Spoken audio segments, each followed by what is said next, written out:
Bonjour à toutes et à tous, bienvenue à cette causerie Biodiversity Progress, donc une nouvelle causerie Lucie, donc dédiée, comme vous l'imaginez, au sujet de la biodiversité, ce matin avec ce label Biodiversity Progress qui a été lancé il y a quelques mois et dont vous avez certainement déjà un petit peu entendu parler.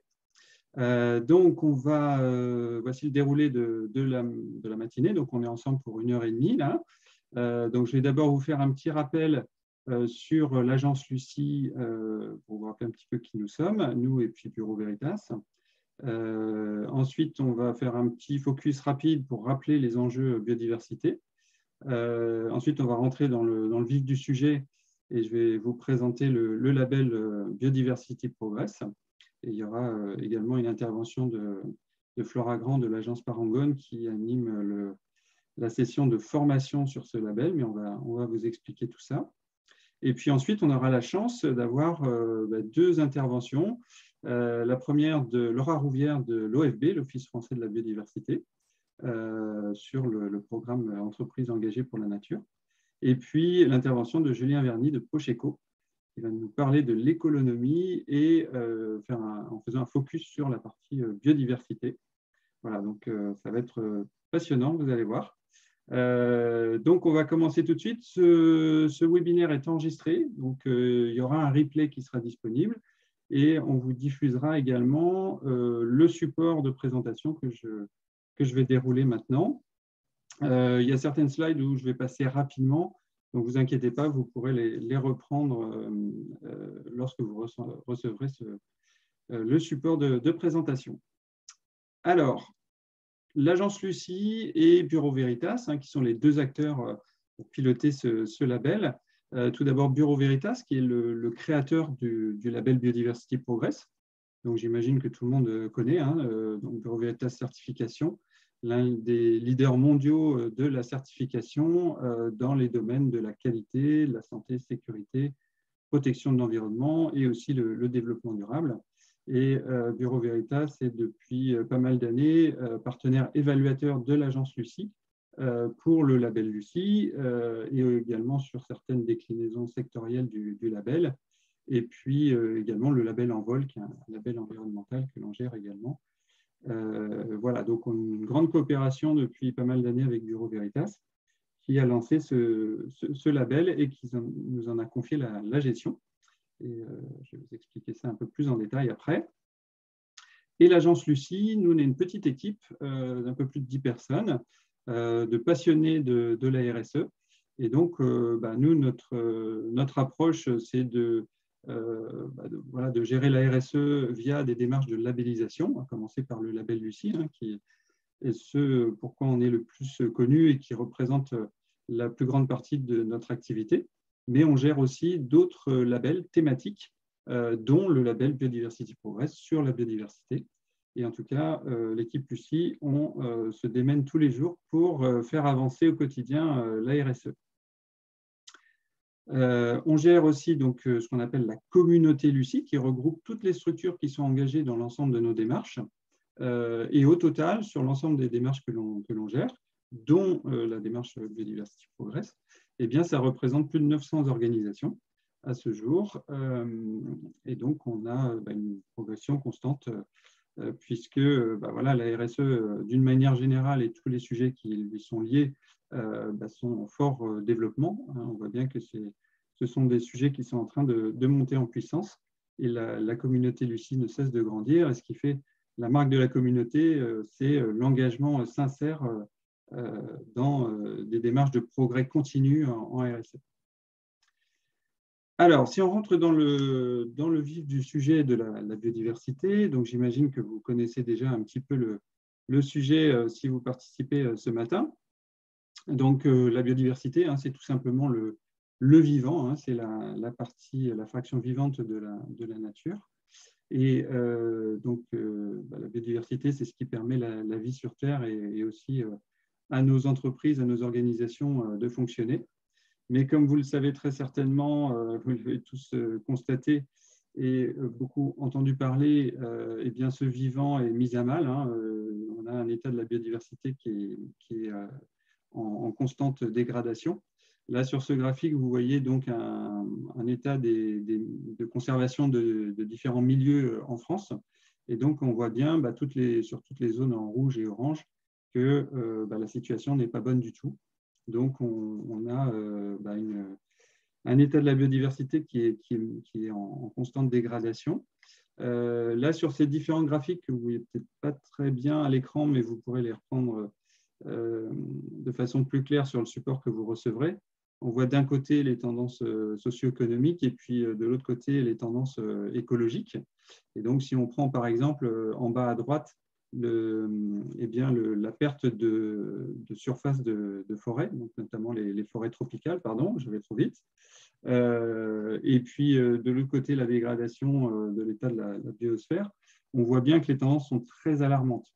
On fait face aujourd'hui à un effondrement de la biodiversité. Il y a jusqu'à présent 3/4 de la surface terrestre qui est dégradée. On est entré dans la 6e extinction de masse des espèces. Et donc, voilà, on est dans une situation qui est très critique. Et pour donner un petit aperçu un peu plus clair de ce que ça peut donner, vous avez peut-être vu circuler sur les réseaux sociaux ce schéma il y a quelques mois, où il y a d'abord eu une première version avec les 3 premières vagues, Covid, récession et changement climatique. Et puis après, il y a un artiste qui a eu la très bonne idée de rajouter une 4e vague avec l'effondrement de la biodiversité pour bien montrer en fait l'ampleur des enjeux et ce que ça représente. Et là, via ce schéma, on a une très bonne illustration de la hauteur des enjeux et du coup, de la nécessité de prendre en main tous ces enjeux et du niveau de risque que chacun d'eux représente. Alors, si on ramène ça de façon plus concrète à nos activités d'entreprise et de différents types d'organisations, eh bien, comme vous le savez, on a tous des impacts sur la biodiversité. C'est ce qu'on appelle l'empreinte biodiversité. Alors, pour le changement climatique, on a un indicateur qui est les émissions de CO2 ou de gaz à effet de serre. Alors, ce n'est pas forcément simple à établir, mais en tout cas, il y a un indicateur phare qui permet de le suivre. Pour la biodiversité, c'est plus compliqué. Donc on fonctionne là sur la base de ce qu'on appelle des facteurs de pression ou des facteurs d'érosion qui sont listés dans la partie à droite, là, dans ce que vous voyez. Donc, il y a le changement d'usage des sols, la surexploitation des ressources et des espèces, les pollutions en tout genre, les espèces exotiques envahissantes et le changement climatique. Donc, tout ça sont des facteurs de pression qui vont en fait créer des impacts sur la biodiversité. Et dans nos entreprises, nos organisations, notamment nos chaînes de valeur, en fait, de façon directe ou indirecte, eh bien, on va avoir des impacts sur ces facteurs qui vont ensuite créer de la dégradation sur la biodiversité. Donc ça, on en a plus ou moins conscience. Il y a besoin de rentrer dans le détail pour bien comprendre justement tout ce qui crée des impacts. Ce dont on a souvent moins conscience, c'est le niveau de dépendance que l'on a vis-à-vis de la biodiversité et des services qu'elle nous fournit. Sans la biodiversité, on n'aurait aucune activité de nos entreprises. L'air que l'on respire, les vêtements que l'on porte, tout ça, ça vient de la biodiversité. Avant cette causerie, vous l'avez peut-être, je l'espère, pris un petit déjeuner. Eh bien, ce petit déjeuner, vous n'aurez pas pu le prendre sans la biodiversité, sans une biodiversité qui fonctionne bien. Pareil pour le café ou le thé que vous êtes peut-être en train de savourer pendant cette causerie. Même chose, sans la biodiversité, vous ne l'auriez pas. Et donc, tout ça, c'est ce qu'on appelle des services écosystémiques, des services que nous fournit la biodiversité par le fonctionnement des écosystèmes. Donc là, c'est catégorisé aussi entre services d'approvisionnement, de régulation et les services culturels et sociaux. Et puis évidemment, toute cette dégradation de la biodiversité et d'une diminution des services qui nous sont rendus, tout ça, ça crée des risques pour nos entreprises et nos organisations, des risques d'approvisionnement, de marché, de réputation, etc. Et évidemment, plus la situation devient critique, plus ça se dégrade, plus les risques deviennent probables et plus ils se réalisent. Et c'est là où ça impacte vraiment l'entreprise. Et c'est ce dont prennent conscience de plus en plus d'entreprises. Hein. Le sujet de la biodiversité est en train de monter en puissance.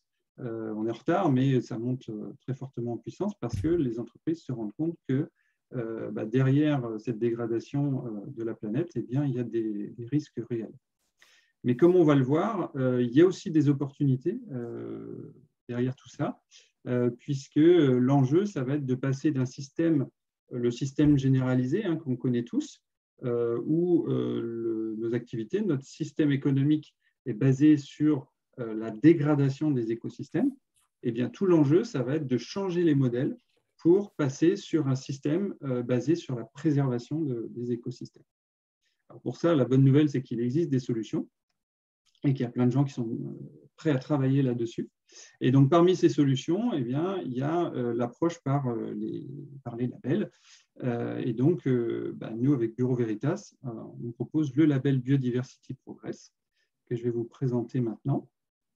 Donc, alors, comme on l'a vu et comme vous le savez déjà, la biodiversité, c'est un sujet qui est complexe, qui est insuffisamment pris en compte par les entreprises, et qui n'est pas suffisamment abordé non plus dans les stratégies RSE. Alors, je vous demanderai juste chacun de couper son micro, s'il vous plaît, de façon à ce qu'on puisse sur une bonne condition. Merci beaucoup. Donc voilà, donc c'est pas assez pris en compte par les entreprises. On a beaucoup de retard sur le sujet. C'est en train de, comme je le disais, monter en puissance ce sujet, mais on a beaucoup de retard, donc maintenant il faut aller très vite et on sent que ça s'active de tous les côtés. Il y a beaucoup de solutions qui sont en cours de développement, des outils aussi, et puis beaucoup d'entreprises qui se mettent à travailler sur le sujet, donc ça c'est plutôt encourageant et là les entreprises ont un rôle clé à jouer. Donc, avec la démarche de labellisation Biodiversity Progress, on a voulu créer une démarche la plus aboutie possible, avec un référentiel complet qui va vraiment avoir une couverture à 360 degrés d'une démarche biodiversité. Ça va vraiment couvrir tous les aspects. Il y a des accompagnements par des experts, des audits sur site réalisés par Bureau Veritas Certification. C'est une démarche de progrès continu avec un suivi des engagements. Et puis évidemment, le label est là pour valoriser, attester par le constat par des tiers externes, et bien que toutes les actions sont bien en œuvre par l'entreprise et que ces engagements sont bien remplis. Alors, quel est le rôle de chacun? Bureau Veritas donc, a créé le label, ils ont créé le référentiel et le label Biodiversity Progress, qui est leur propriété, et ils ont confié à l'agence Lucie la gestion de ce label. C'est-à-dire que nous, on va assurer toute la gestion du processus, de la contractualisation, du planning, mise à disposition des outils, etc. Donc concrètement, si vous voulez vous lancer dans la démarche Biodiversity Progress, vous faites appel à l'agence Lucie. Et c'est nous qui allons gérer tout le processus avec vous.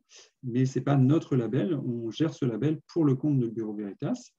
Et donc, dans le processus qu'on va voir tout à l'heure, il y a un audit sur site qui est réalisé par Bureau Veritas. Et ensuite, il y a une décision d'attribuer ou non le label. Ça, c'est pris par un comité de labellisation indépendant. Donc, il y a une vraie séparation des pouvoirs.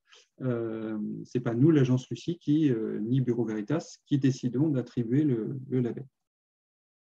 Alors, c'est adapté à tout type d'organisme. Alors, dans le référentiel Biodiversity Progress, dans le vocabulaire, en fait, c'est le terme organisme qui est utilisé pour organisation. Hein, donc, c'est adaptable à tout type d'organisation, qu'on soit une entreprise, une association, une collectivité, une école.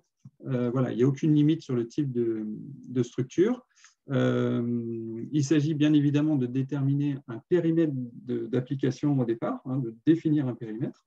Donc, une entreprise, par exemple, peut très bien ne labelliser qu'un de ses sites ou une activité. Donc, ça, c'est tout à fait possible. Et évidemment, de ce choix de périmètre va découler une sphère d'influence avec toute une série de parties prenantes qu'il va falloir identifier et hiérarchiser. Donc, on le verra, il y a une cartographie des parties prenantes à effectuer. Et point très important, il y a possibilité de faire reconnaître la démarche, enfin d'autres démarches, hein, c'est-à-dire que si vous avez des certifications ou des labels ou si vous êtes dans d'autres démarches, eh bien tout ça, ça peut participer à la démarche globale Biodiversity Progress qui sont reconnus et donc du coup tout ça c'est de l'acquis pour votre démarche Biodiversity Progress. Alors si on regarde maintenant le référentiel et le fonctionnement, donc vous avez 6 thèmes en fait dans le référentiel Biodiversity Progress. Vous avez 2 thèmes qui sont sur le cœur du sujet, c'est-à-dire le thème 2, connaissance et vision de la biodiversité. Donc là, on va regarder en fait l'état des lieux de ce qui est fait chez vous en termes de biodiversité. Et puis le thème 4 sur action pour la biodiversité, où là, on va regarder les actions qui sont mises en place. Donc si on regarde un petit peu en synthèse le référentiel, donc comment ça fonctionne. On va revenir après aux autres thèmes. Hein. En fait, vous avez 6 thèmes donc, qui sont les grands chapitres, en fait, on va dire, hein, du référentiel. Vous avez 14 sous-thèmes, qui donc, sont les sous-thématiques. On va commencer à rentrer dans le détail, en fait, de différentes catégories. Et puis ensuite, vous avez là les points où on va relever les actions, qu'on appelle des exigences. Donc ça, c'est le vocabulaire Bureau Veritas. Et puis, nous, chez Lucie, on a plutôt le vocabulaire principe d'action, PA. C'est pour ça qu'on retrouve les deux. Et donc, il y en a 33 au total. Chaque principe d'action a un niveau d'importance. Donc, les principes d'action sont soit essentiels, soit importants, ce qui va permettre de hiérarchiser les enjeux. Et puis, chaque principe d'action aussi est évalué sur la base de critères de labellisation et de critères d'amélioration continue. Comme vous le voyez sur la droite, hein, vous avez donc un thème qui est divisé en sous-thèmes et ensuite en exigences ou principes d'action. Et dans le référentiel, vous avez le but du principe d'action qui est décrit. Et ensuite, vous avez toute une liste de critères de labellisation. Ça, ce sont les critères qu'il va falloir remplir à minima pour pouvoir être labellisé. Et ensuite, vous avez des critères d'amélioration continue qui sont là des critères qui vont être, on va dire, du plus, sur lesquels vous allez pouvoir vous engager pour progresser encore plus, en plus des critères minimaux pour être labellisé. Donc, pour être labellisé, il faut avoir atteint 100% des critères de labellisation, donc ce qui représente 60 critères au total sur 138. Et puis, en fait, sur chaque principe d'action, au-delà du score que vous allez avoir sur chaque principe d'action, vous avez un système aussi à 3 niveaux, où on peut voir si vous êtes en niveau faible, partiel ou raisonnable. Et c'est illustré sous forme de feu tricolore, de façon à ce que visuellement, ce soit simple à comprendre.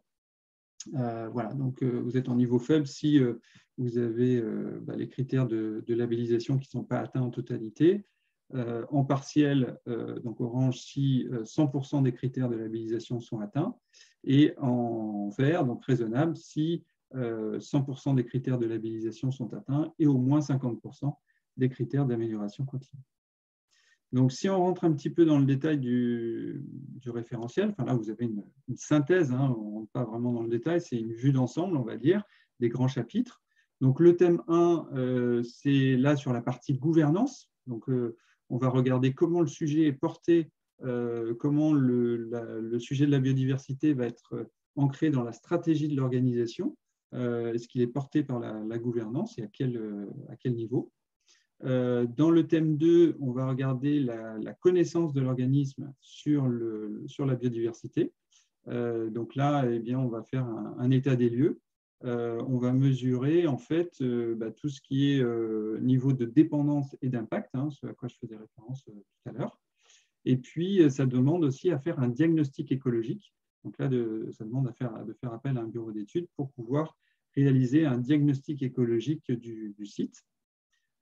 Sur le thème 3, là, ça va être sur la sensibilisation et la montée en compétence des collaborateurs sur le sujet, donc tout ce qui concerne la communication interne pour sensibiliser, parce que si on a juste un responsable de la démarche ou un groupe projet qui travaille dans son coin, ça va produire certains effets dans l'entreprise, mais ce qui est important, c'est que ce soit vraiment diffusé dans l'entreprise de façon à ce que chacun retrouve ça dans les pratiques, dans ses pratiques au quotidien, et que la démarche soit vraiment diffusée, déployée complètement dans l'entreprise. Ensuite, le thème 4, c'est les actions de l'organisme pour la biodiversité. Donc, on regarde tout ce qui est en cours, toutes les actions qui sont déjà en place pour atténuer les impacts sur la biodiversité, toutes les mesures qui sont aussi en prévention, tout ce qui est nouveaux projets à réaliser, eh bien, comment on prend en compte la biodiversité pour diminuer les impacts au minimum dans ces nouveaux projets. Voilà. Et puis les deux derniers thèmes, on a le thème 5 sur l'intégration des parties prenantes internes et externes, puisque c'est une démarche où vous n'allez pas travailler en interne, il faut travailler avec ces parties prenantes qui font partie de votre chaîne de valeur, et on va le voir, on est obligé de travailler sur toute sa chaîne de valeur. Et puis le thème 6, là, c'est sur la communication et l'influence externe, où c'est important de pouvoir communiquer, influencer, pour embarquer d'autres organisations, à commencer par ces parties prenantes, par exemple ces fournisseurs, sur la démarche. Donc voilà, donc, comme je disais tout à l'heure, il y a deux grands chapitres, deux thèmes qui sont sur le cœur de sujet, et puis les autres thèmes sont plus sous un angle RSE pour que la démarche soit vraiment déployée, diffusée au maximum, de façon à créer des effets et des impacts positifs par les actions mises en place. Alors, si on regarde comment ça fonctionne, on va prendre un exemple. Donc, dans toute la synthèse que je vous ai déroulée là, si on prend l'exemple, par exemple, du thème 2 et du sous-thème 2.2, qui est la conscience des liens de l'organisme avec la biodiversité, et bien là, vous avez 5 exigences, 5 principes d'action. Et donc, si on prend par exemple le deuxième, donc c'est l'exigence 2.2.2, donc c'est le principe d'action numéro 8, PA8. L'organisme a identifié les impacts négatifs directs et indirects de ses activités, de ses infrastructures et de sa chaîne de valeur sur la biodiversité et les biens et services écosystémiques. Eh bien, comment ça fonctionne? Il va falloir d'abord déterminer en fait quelle est votre chaîne de valeur, hein, donc c'est-à-dire regarder tout ce qui va se passer en amont, in situ et en aval de la chaîne, pour repérer là où sont vos impacts directs et indirects. Donc, on ne va pas tout détailler, je passe rapidement sur ce slide, mais encore une fois, vous pourrez le reprendre à réception du support. Mais c'est pour bien vous montrer que ce ne se passe pas en vase clos dans votre usine, votre entreprise ou sur un site, mais qu'on va bien regarder toute la chaîne de valeur. Et c'est souvent hors du site que les impacts sont les plus importants, et notamment en amont de votre chaîne de valeur. Alors, comment ça se passe pour vous donner l'exemple justement sur ce PA8? Donc, vous avez évidemment le but qui est décrit. Dans ce PA, vous avez 5 critères de labellisation et vous avez 3 critères d'amélioration continue. Donc, le but, c'est de connaître les impacts négatifs directs et indirects des activités, infrastructures, chaînes de valeur sur la biodiversité. Et donc, ça nécessite, comme je le montrais avant, de prendre en compte toute la chaîne de valeur. Donc, les critères d'amélioration continue, les critères de labellisation, pardon. Donc, il y en a 5. On va regarder d'abord si l'organisme, si vous avez réalisé une évaluation complète de vos impacts négatifs. Donc là, on va regarder si c'est fait ou pas. Donc là, c'est une partie qu'on appelle documentation. On va valider que ça existe. Et ensuite, on va regarder dans le détail comment ça a été fait. Donc, ça nécessite d'avoir analysé ces impacts négatifs sur toute la chaîne de valeur du périmètre. Et pour ça, eh bien, ça nécessite d'avoir identifié les pressions de chaque maillon de la chaîne de valeur. Donc là, on avait un exemple succinct juste avant, donc, mais sur tous les maillons qui ont été déterminés de façon détaillée, eh bien, comment ça va influer sur chaque facteur d'érosion qu'on voyait tout à l'heure, hein, changement d'usage des sols, surexploitation des ressources, etc. Et donc ça va être ce qui va correspondre à ce qu'on appelle la partie moyen, c'est-à-dire comment c'est géré actuellement dans votre structure, dans votre organisme. Donc là, c'est l'état des lieux concret de ce qui est fait, c'est la photo de ce qui est fait au moment où vous faites l'étude. Donc ensuite, tout ça, ça doit être suivi par des indicateurs, donc il va pouvoir il va falloir déterminer si vous avez déjà des indicateurs de suivi sur le sujet. Il va falloir qu'il y ait des indicateurs pour suivre chaque maillon de la chaîne. Et puis, il faut aussi que le responsable Biodiversity Progress connaisse bien les impacts des activités qui soient impliquées dans la démarche. Et donc, pour pouvoir être labellisé, il va falloir remplir tous ces critères. Et puis ensuite, il y a les critères d'amélioration continue. Donc, si votre périmètre évolue, eh bien, vous allez pouvoir continuer, étendre la démarche suivant l'évolution de ce nouveau périmètre. Évaluer également l'impact négatif des investissements et financements sur la biodiversité. Et puis aussi, un autre critère d'amélioration possible, c'est d'aller au-delà du périmètre sur lequel vous avez commencé. Voilà, donc ça, c'est pour vous donner un exemple de comment ça se passe quand on rentre dans le détail du référentiel sur un principe d'action. Et donc, ce type de travail, eh bien, vous devez le faire sur chacun des 33 principes d'action du référentiel. Alors maintenant, comment ça se passe concrètement, le process de labellisation? En fait, vous avez d'abord une formation d'un jour et demi. Et donc là, je vais passer la parole à Flora Grand de l'agence Parangone, qui va vous présenter rapidement le module de formation Biodiversity Progress. Donc, bonjour à tous, j'espère que vous m'entendez bien. Je suis ravie d'être parmi vous ce matin et de pouvoir prendre part à cette causerie aux côtés d'acteurs passionnés et passionnants. Donc, à nouveau, merci pour l'accueil, Michael, Colline, Laura et Julien. Donc, je suis consultante en conseil et en évaluation et investie pour le développement durable et la protection de la biodiversité, tant dans ma vie personnelle que professionnelle, donc notamment à travers mes missions de conseil, mes missions de bénévolat pour la faune sauvage, mais aussi à travers la sensibilisation du grand public et la sensibilisation en entreprise à travers le label Biodiversity Progress, bien sûr, et puis grâce aussi à la fresque de la biodiversité. Et donc, je travaille avec Parangone depuis bientôt 2 ans maintenant. Donc, Parangone, c'est une agence de conseil en stratégie, communication RSE. Et l'agence est passée entreprise à mission en octobre dernier. Donc, vous pouvez consulter la raison d'être sur la plateforme parangone.org. Et donc, la mission de Parangone, c'est de faire avancer la responsabilité sociétale des organisations avec authenticité et efficacité. Et donc, Parangone et Lucie sont partenaires pour justement accompagner les entreprises et les organisations à construire ou consolider leur engagement. Et donc, c'est tout naturellement que Parangone, l'agence Lucie et Bureau Veritas collaborent autour de la formation du label Biodiversity Progress. Donc, comme l'a dit Michael juste à l'instant, le label Biodiversity Progress propose une solution concrète aux organisations qui souhaitent s'engager à préserver la biodiversité. Et donc, il s'agit vraiment d'une approche complète qui favorise la progression, quel que soit le niveau de maturité de la démarche. Et donc, dans le processus de labellisation, donc, la première étape, comme on vient de le voir, c'est la partie formation. Et donc, cette formation, elle est destinée à toute entreprise qui souhaite en savoir plus sur les enjeux de la biodiversité en entreprise, qui souhaite se lancer dans une démarche de labellisation avec le label Biodiversity Progress. Et donc, la session de formation, elle se déroule sur 1 jour et demi.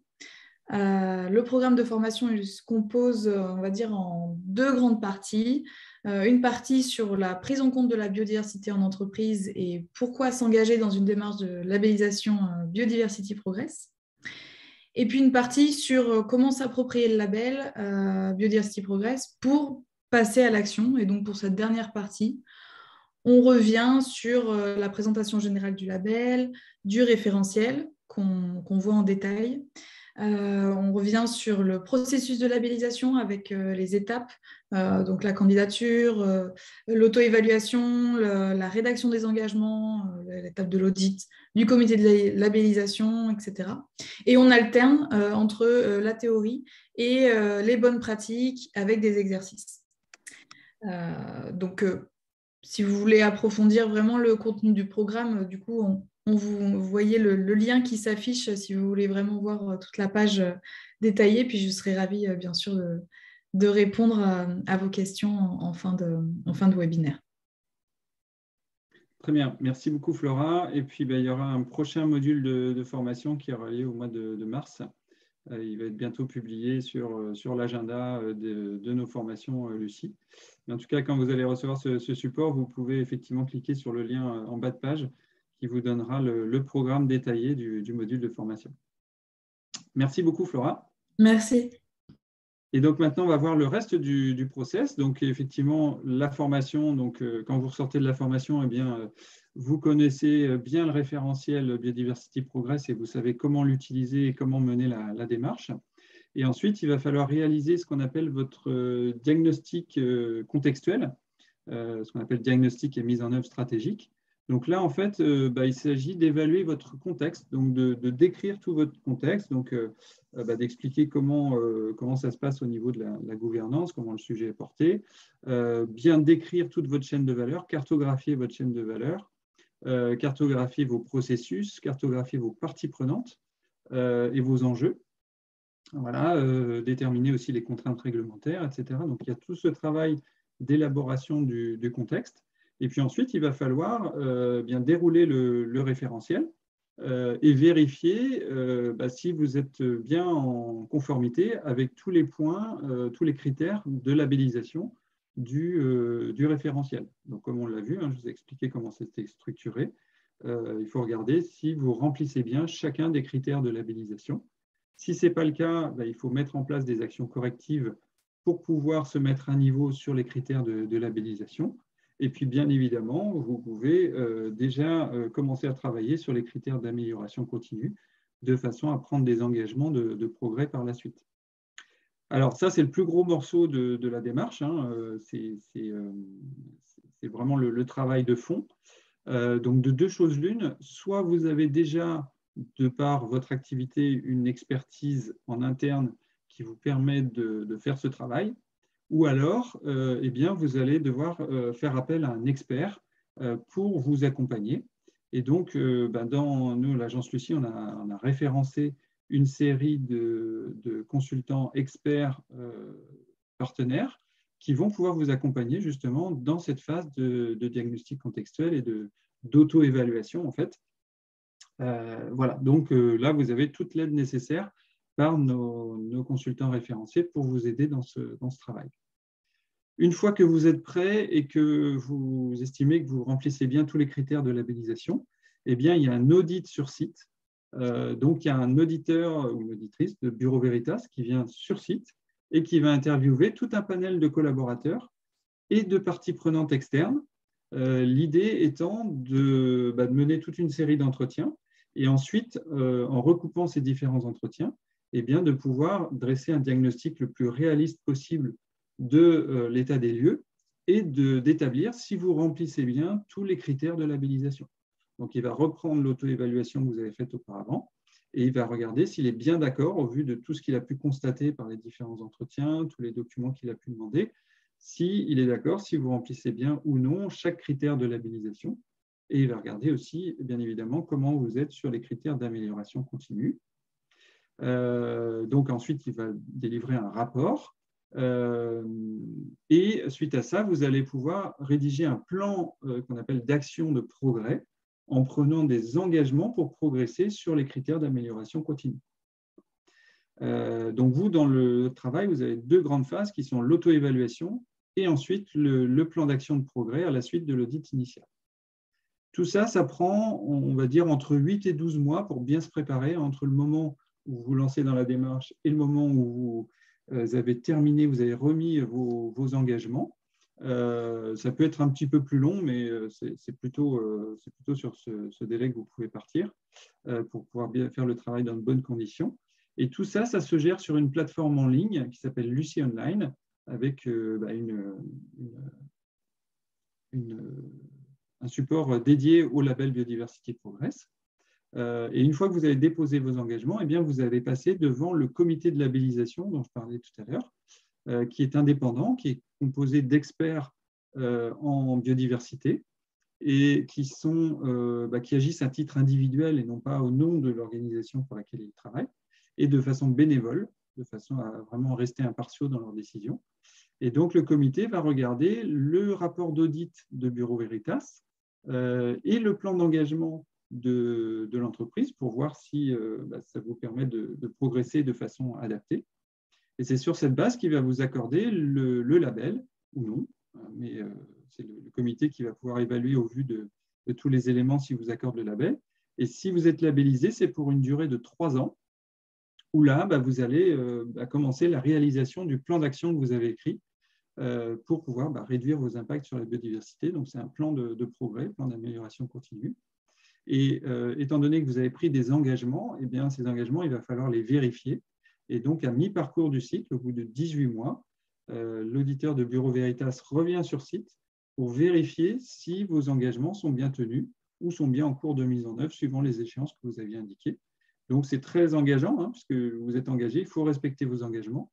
Et ça va repasser en comité de labellisation. Et donc, le comité va prendre acte des résultats.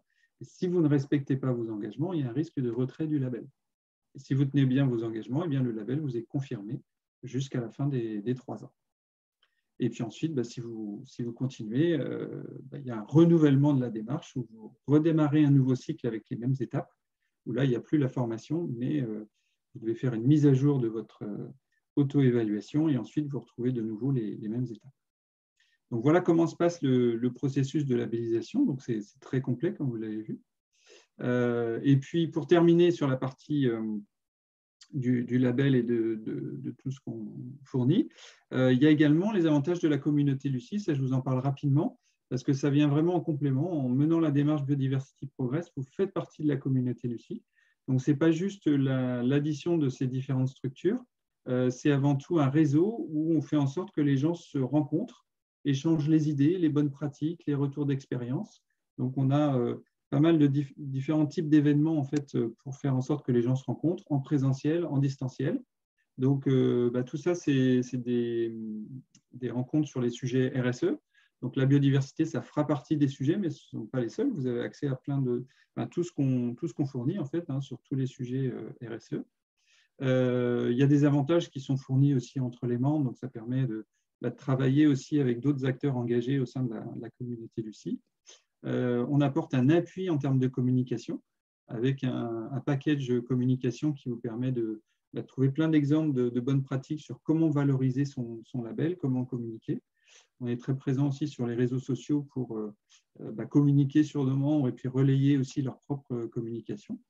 Et puis, on fournit aussi des outils. Donc, il y a la plateforme Lucie Online que je mentionnais juste avant. Donc, comme on aime bien travailler dans la bonne humeur chez Lucie, on a toujours des petits noms à nos outils. Donc, la plateforme Lucie Online, c'est l'acronyme LOL. Voilà. Et puis, on a aussi une base de données de bonnes pratiques qui est un outil très précieux. Ça s'appelle Lucifer. Là aussi, voilà, c'est ironique, c'est Lucie et le verbe faire. Où là, vous retrouvez le référentiel Lucie 26000. Donc, vous avez une partie, un sous-thème du référentiel qui concerne la biodiversité, mais là, c'est sur tous les aspects RSE, où vous pouvez retrouver plein d'exemples de bonnes pratiques par sujet dans la base. Donc ça permet de nourrir, de trouver de l'inspiration pour nourrir son propre plan d'action RSE. On mène aussi ce qu'on appelle des ateliers trajectoire 2030, où on a voulu mettre la barre plus haut sur ces grands enjeux là, que vous voyez à l'écran. Donc, il y a un des 4 ateliers qui concerne la biodiversité. On a d'abord fixé des grands objectifs à horizon 2030 en lien avec les objectifs globaux des stratégies nationales ou des grandes conférences internationales. Là, on est en train de réaliser des ateliers où on réfléchit collectivement à comment on fait pour atteindre ces objectifs. Donc, il y a beaucoup d'intelligence collective derrière pour permettre à chacun d'avancer sur le sujet, leur donner des clés pour avancer.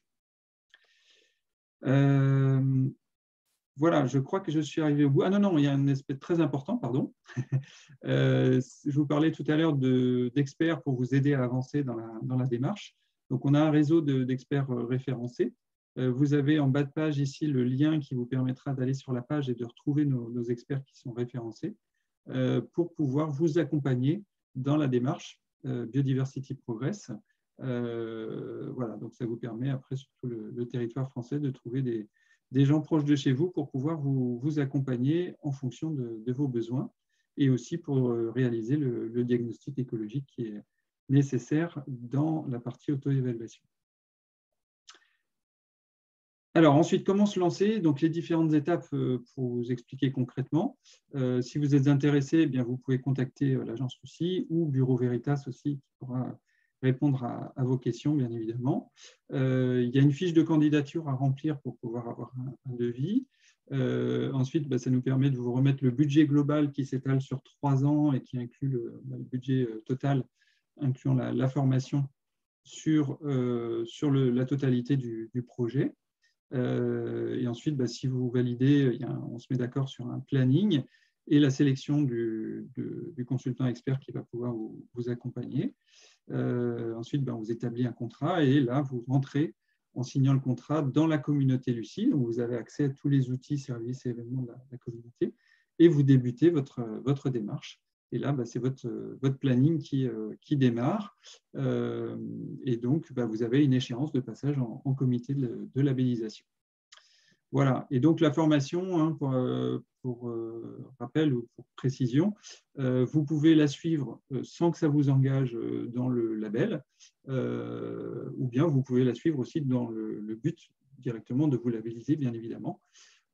Et donc, si vous vous lancez dans la démarche et que vous n'avez pas encore suivi la formation, eh bien dans ce cas-là, c'est la toute première étape du process, comme on l'a vu. Voilà, désolé, j'ai tardé un petit peu, mais je passe maintenant la parole à Laura Rouvière de l'Office français de la biodiversité, qui va pouvoir vous parler du programme Entreprises engagées pour la nature, et qui, comme on va le voir, est tout à fait compatible avec la démarche Biodiversity Progress et tout à fait complémentaire. Bonjour à tous, j'espère que vous m'entendez bien. Oui, très bien. Parfait. Eh bien, démarrons alors la présentation. Donc, je vais vous présenter comment fonctionne un peu le programme Entreprises engagées pour la nature. Et puis, c'était important pour nous de donner de la lisibilité aussi et comment ça peut s'articuler avec le label Lucie. On peut passer donc à la slide suivante, peut-être. En introduction, un petit mot sur l'Office français de la biodiversité et qui nous sommes, puisqu'on est un tout jeune établissement. On a été créé au 1er janvier 2020, mais on est en fait issu de la fusion de plusieurs établissements publics préexistants qui géraient différentes dimensions de la biodiversité, on va dire. L'Office français de la biodiversité a 5 grandes missions, tout ce qui relève de la connaissance et de l'expertise, collecte de données. On est aussi police de l'environnement sur le terrain. L'OFB, c'est à peu près 1000 agents qui sont déployés en région et dans les départements sur des missions de police de l'environnement. On est aussi en appui aux politiques publiques, construction des stratégies nationales, notamment la stratégie nationale pour la biodiversité qui va sortir tout début d'année prochaine. On est aussi gestionnaire et coordinateur des réseaux d'aires protégées en France. Et enfin, ce qui nous concerne plus aujourd'hui, on a pour mission la mobilisation de la société. Donc, on peut passer à la slide suivante. Dans ce cadre-là, l'Office français de la biodiversité porte l'initiative Engagée pour la nature, qui est une initiative en fait d'engagement de l'ensemble des acteurs, notamment les collectivités territoriales, les entreprises et l'ensemble des associations, fondations, fédérations professionnelles qui peuvent se faire le relais de cette mobilisation auprès des territoires et des entreprises. L'objectif, en fait, c'est de faire émerger un maximum d'engagement volontaire de la part des acteurs, c'est-à-dire d'inciter les acteurs à faire le premier pas, de reconnaître ces actions-là avec un cadre un petit peu, de proposer des cadres robustes pour ces engagements et derrière de pouvoir animer des communautés d'acteurs et de pratiques. Et là, je vais en venir plus spécifiquement à ce qui nous concerne aujourd'hui, qui est du coup le programme Entreprises engagées pour la nature, donc dédié aux entreprises. On peut passer à la slide suivante. Donc, c'est un programme qui a été lancé fin 2019, qui s'adresse en fait aux entreprises de toute taille, tout secteur d'activité, qu'elles soient débutantes en fait ou déjà qu'elles aient déjà mis en place des actions ou des démarches biodiversité. Je vais peut-être pas trop m'étendre sur les enjeux puisque Michael les a bien présentés tout à l'heure, mais l'idée de ce programme, c'est de pouvoir offrir aussi un cadre aux entreprises qui souhaiteraient engager des démarches biodiversité, d'inciter donc à l'action, de reconnaître ces actions, des actions qui pour nous sont fédératrices et permettent de mobiliser en interne les salariés, mais aussi les clients et les actionnaires, et à travers du coup la communauté à laquelle on accède en intégrant le programme, de pouvoir inspirer d'autres entreprises, vu qu'on on vise des entreprises de tout niveau, de pouvoir s'inspirer des autres aussi, puis d'essaimer pour démultiplier en fait les engagements des entreprises et de tous les acteurs économiques en faveur de la biodiversité. Évidemment, du coup, rejoindre un écosystème d'acteurs et de bénéficier de cette dynamique un petit peu nationale en lien avec territoires engagés pour la nature et partenaires engagés pour la nature. On peut passer à la slide suivante. Alors, comment fonctionne le programme? On a, alors, on le précisera tout à l'heure, mais on est bien sur un programme entreprise engagée pour la nature. Même si on a cette pastille, ce n'est pas un label, hein, il n'y a pas d'audit qui est réalisé, mais vraiment plutôt une démarche d'engagement. Alors, comment on s'inscrit dans cette démarche? La première étape, c'est la signature au plus haut niveau de l'entreprise des 10 principes communs Act for Nature. Ensuite, l'entreprise dispose d'1 an pour déposer un plan d'action qui soit SMART, donc spécifique, mesurable, additionnel, réaliste et temporellement encadré. Ce qu'on impose en critère minimum à cette étape-là, c'est d'avoir au moins 2 actions dans son plan d'action, dont une en lien avec le cœur de métier. Puisque, comme je vous le disais tout à l'heure, comme on vise l'ensemble des tailles d'entreprise, on peut avoir des toutes petites entreprises comme des très grosses. Donc, au moins 2 actions, dont une en lien avec le cœur de métier. Et suite à ça, donc tous les 2 ans, ou au terme du plan d'action, l'entreprise fait un bilan des actions qui sont mises en œuvre, qui est donc évalué et accède à un des 3 niveaux de reconnaissance, puisque l'idée, c'est bien d'être dans une démarche d'amélioration continue. Voilà, donc il n'y a pas d'évaluation à proprement parler au moment du dépôt des engagements, mais plutôt sur le réalisé et sur le résultat, avec cette idée de, au bout de 2 ans, si on a un plan d'action de 2 ans ou de 4 ans, on dépose ensuite un nouvel engagement pour progressivement mieux prendre en charge ce sujet-là au sein de l'entreprise. On peut passer à la slide suivante. Donc, de manière un petit peu concrète, comment fonctionne le dépôt des plans d'action. La démarche se fait directement par l'entreprise en ligne. Vous accédez en fait à un formulaire qui est composé en différentes étapes et notamment une étape en fait état des lieux avec une proposition de démarche méthodologique. Tout ça peut se retrouver dans le guide que vous voyez là en haut à droite qui est téléchargeable sur notre site. On propose en fait une démarche méthodologique.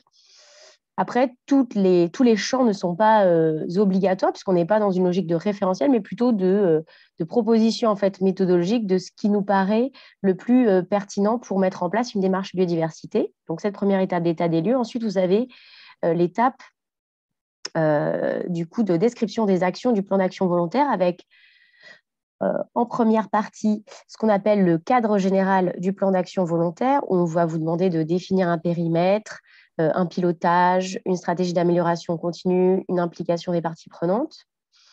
Et enfin, vous allez pouvoir rentrer les différentes actions que vous souhaitez mettre en place avec, comme je vous disais, l'obligation d'avoir au moins 2 actions, dont une en lien avec vos process et vos pratiques.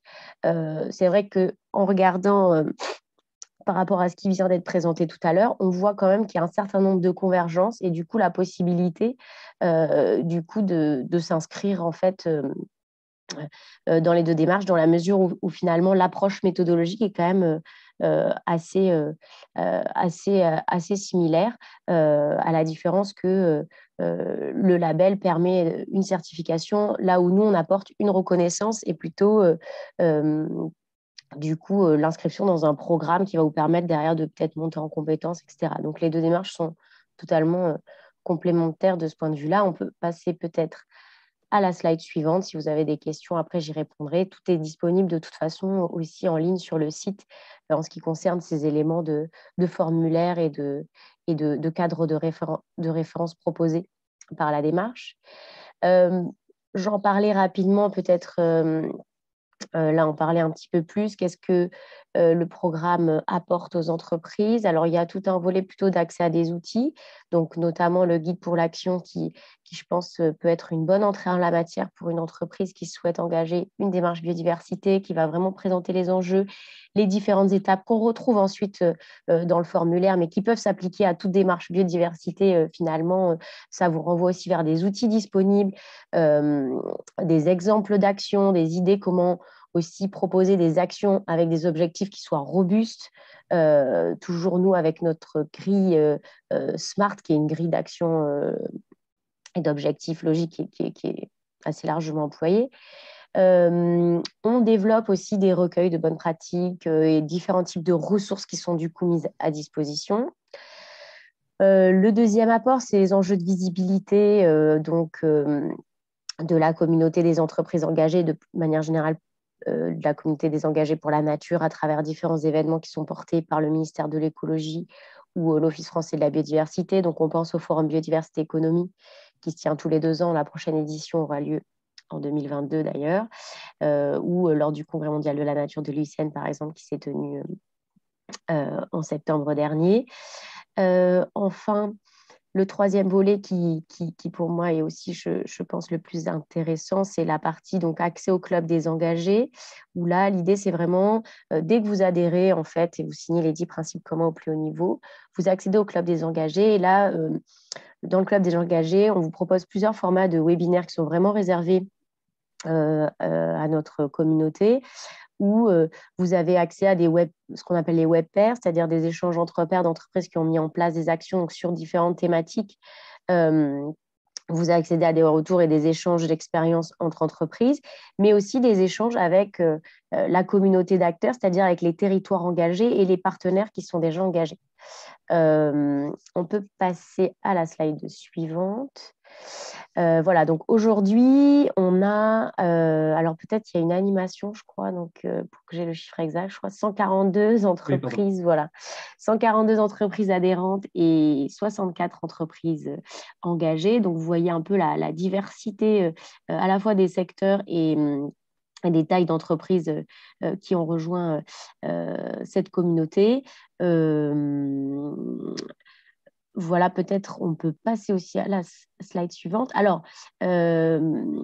l'objectif aussi de, je pense, la présentation de ce matin, c'était un petit peu de pouvoir vous situer finalement. Alors, j'ai vu qu'il y avait des questions sur comment situer le label par rapport à d'autres labels. Alors là, c'était un peu situer le programme par rapport à ce label. Et c'est vrai qu'on a fait un peu l'exercice du coup avec l'agence Lucie. On voit qu'il y a énormément de points de convergence, ce qui permet en fait à l'entreprise de pouvoir, soit une entreprise qui serait déjà engagée dans le programme Entreprise engagée pour la nature et qui souhaiterait s'inscrire dans une démarche de certification ou l'inverse. Finalement, on voit que les deux démarches sont assez complémentaires et peuvent, l'accès de l'un à l'autre peut être quand même assez facile, et notamment sur tout le volet qui vous a été présenté tout à l'heure, diagnostic et mise en œuvre stratégique.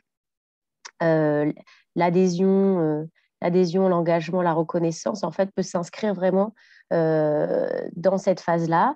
Et du coup, pour une entreprise qui souhaiterait aller plus loin et avoir un audit et une certification derrière, finalement, s'inscrire ensuite dans la démarche du label Lucie. On peut passer peut-être à la slide suivante. Oui, désolé, un petit temps de latence à chaque fois. Oui, pas de souci. Voilà, donc bon, je l'ai dit, mais c'est important de le répéter là. En termes de facilité et convergence, on voit que l'approche méthodologique et le cadre de référence pour l'action est vraiment similaire, notamment toute la partie état des lieux, plan d'action volontaire qui peut du coup être transposée dans l'autodiagnostic du label Biodiversity Progress. Les deux démarches sont dans la même logique en fait de amélioration continue des marges de progrès, chacun démarre à son niveau. Donc, ce qui est vraiment très intéressant, je pense, c'est une vraie force de ces dispositifs. Comme je le disais donc tout à l'heure, le label Biodiversity Progress permettra de certifier sa démarche avec des exigences aussi spécifiques. Par exemple, le diagnostic écologique qui est demandé, qui n'est pas dans le programme Entreprise engagée pour la nature. Le fait que dans le programme Entreprise engagée pour la nature, c'est l'entreprise elle-même qui fait des bilans. On ne parle pas d'audit. On ne peut pas valoriser derrière le fait qu'on a un label, entre guillemets, à proprement parler. Mais c'est vraiment plutôt un programme qui propose une méthodologie d'action et qui permet de rejoindre une communauté d'acteurs et de pratiques comme je l'ai indiqué tout à l'heure. Voilà, j'espère que je n'ai pas été trop longue. Je crois que c'était la dernière slide et je laisse la main pour la suite et je répondrai avec plaisir à toutes vos questions. Très bien, merci beaucoup Laura. Non, c'était parfait, merci beaucoup. Donc maintenant, je vais passer la parole à Julien Verny de Pocheco, du bureau vert, qui va vous présenter la démarche biodiversité de Pocheco. Donc, bonjour à tous, j'espère déjà que vous m'entendez tous bien. Oui, c'est bon. Donc, merci tout d'abord à Mickaël et l'agence Lucie de nous avoir invités à cette causerie Lucie ce matin et ravi de retrouver Laura pour échanger aussi sur nos pratiques comme on le fait occasionnellement. Donc, je veux bien passer à la slide suivante, Mickaël. Oui. Merci. Alors, donc, je suis chargé de mission chez Pocheco, plus particulièrement dans le bureau d'études ouvert. Je vous expliquerai quel est le rôle du bureau d'études dans l'entreprise Pocheco. Mais tout d'abord, je vais vous présenter notre entreprise. Il faut savoir qu'on est tout d'abord et on est toujours une entreprise industrielle qui fabrique des enveloppes. Enveloppes et sachets en papier qui sont 100% biodégradables, recyclables. Pourquoi biodégradables, recyclables? Puisqu'il y a 25 ans, on a pris un pari de tout changer dans notre usine au profit de l'écologie, qui est devenue un pilier de notre transformation et de notre transition écologique.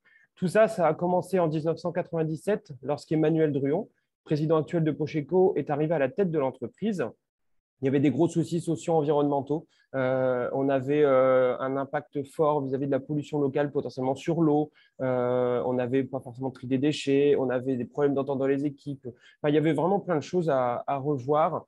On a vraiment tout changé à l'époque. Donc, c'est Emmanuel Druon qui a impulsé ça, notre président. Mais ça a été aussi le fruit de l'engagement collectif de toute l'entreprise, que ce soit des personnes au niveau de l'administration, mais aussi dans la production. On a vraiment tout changé. On a d'abord travaillé sur tout ce qui est santé, sécurité au travail, donc avoir des pratiques qui ne soient pas dangereuses pour les équipes, que ce soit par exemple une machine, mais aussi une matière utilisée, par exemple des cols ou des encres qu'on utilise dans la production des enveloppes. Auparavant, c'était des produits chimiques qui étaient dangereux pour les équipes. Donc, il fallait mettre forcément des EPI, la petite combinaison de cosmonautes, alors qu'on produit simplement des enveloppes. Donc là, on s'était dit, il y a quand même un gros souci. Ça a changé. Donc, santé, sécurité préservée. Et en fait, ce travail sur les matières premières a commencé à préserver l'environnement et la biodiversité au sein de notre chaîne de valeur. Donc, on a continué cette action, cette transition. On a ensuite travaillé sur le papier. Pocheco, c'est plusieurs lignes de production d'enveloppes qui produisent 1000 enveloppes minutes. Donc, on utilise énormément de papier. Une bobine de 350 kg se déroule en 35 minutes pour faire 35 000 enveloppes. Vous imaginez plusieurs lignes de production ensemble, ça peut vite faire plusieurs tonnes de papier assez rapidement. Donc, on a choisi des bons fournisseurs pour avoir des pratiques vertueuses vis-à-vis de l'environnement et de la biodiversité. J'insiste sur le terme biodiversité puisque c'est l'objet de notre réunion de ce matin, mais aussi on parle souvent d'enjeux environnementaux, de développement durable, mais en fait, l'impact biodiversité a lieu tout au long de notre chaîne de valeur en fonction de ce qu'on y fait.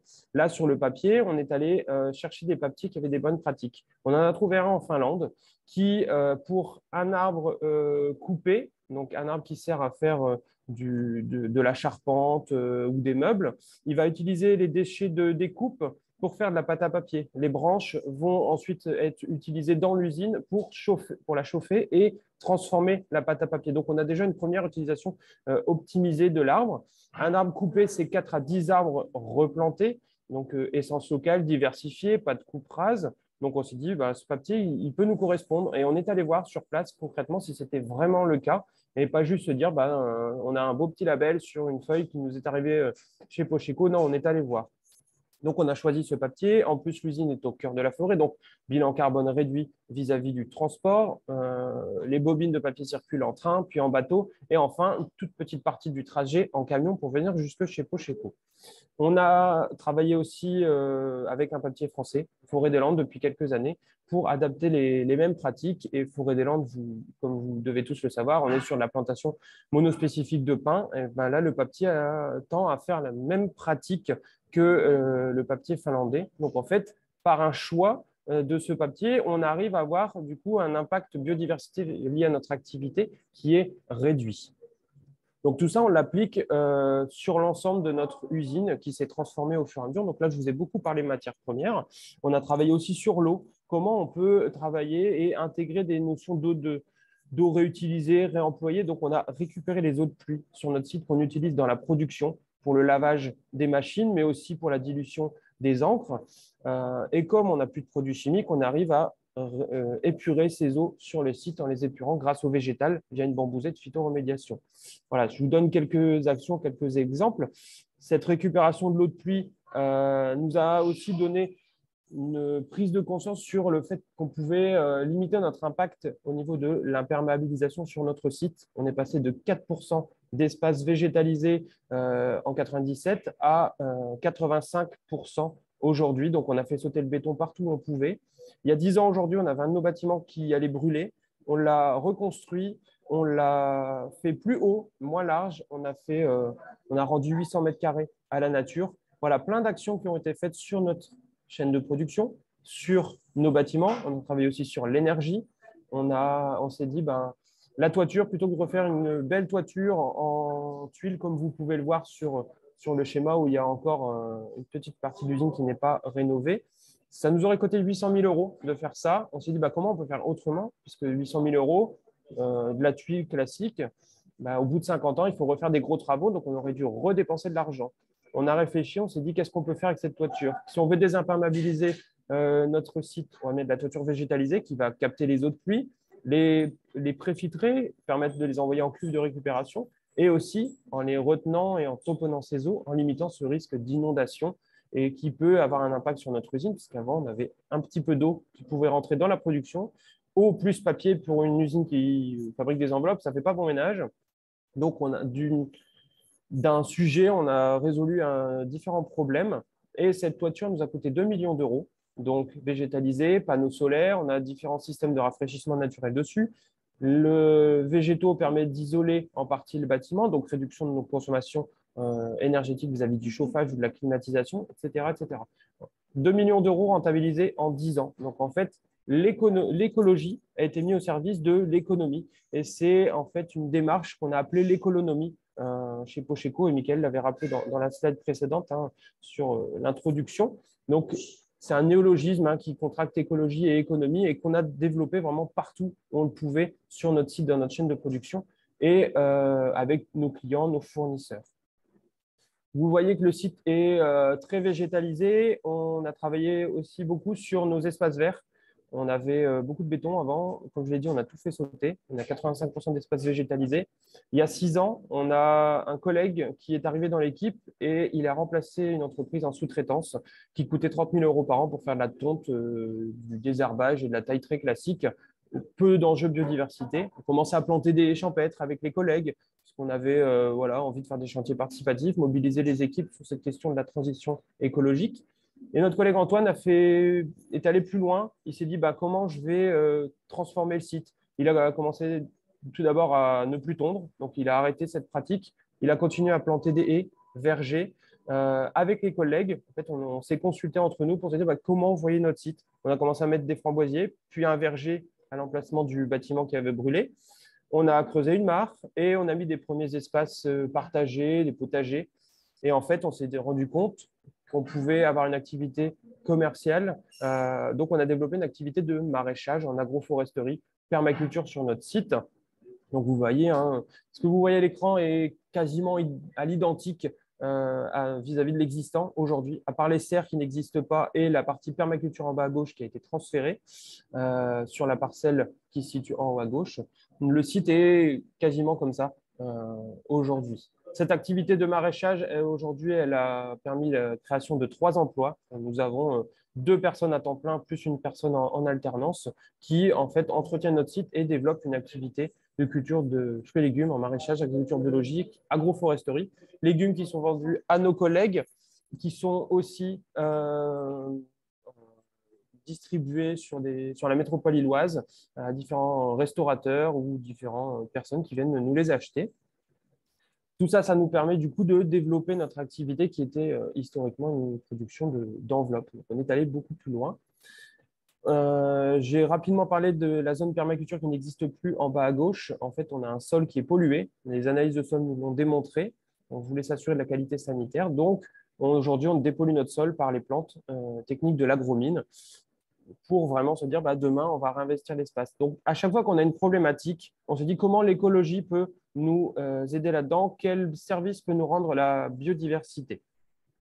Tout ça, aujourd'hui, on le propose à d'autres entreprises. On a développé depuis 10 ans un bureau d'études qui s'appelle Ouvert et qui accompagne plus de 200 entreprises un peu partout en France et dans le monde. On l'a créé suite à des demandes clients. En fait, des gens viennent visiter Pocheco et ils nous demandent voilà, comment on peut faire pour les aider aussi chez eux. Prenons exemple sur ce que nous avons fait, donc notre démarche qui a été éprouvée depuis pas mal d'années maintenant. On est 12 personnes dans le bureau d'études et c'est vraiment une demande client. Donc, on fait des accompagnements, des missions, de la formation. On accueille les personnes sur notre site pour démontrer que on peut engager cette transition écologique, on peut préserver la biodiversité sur les espaces extérieurs de l'entreprise, mais tout au long de notre chaîne de valeur en travaillant avec les fournisseurs, les clients et l'ensemble de nos parties prenantes. Le lien avec Entreprises engagées pour la nature et le label Biodiversity Progress, il faut savoir qu'on peut démarrer en faisant des choses par nous-mêmes. Nous, c'est ce qu'on a fait chez nous. On s'est réunis à l'époque, surtout les collègues, moi, je n'étais pas là. Ils se sont réunis, ils se sont dit comment on peut faire. Et en fait, ils ont mis en place ce système de QSEE, qualité, sécurité, énergie, environnement, qui en fait est quasiment similaire à la RSE. Et ils se sont basés sur différentes démarches ISO, ISO 9001, 14001, 50001 ou 45001.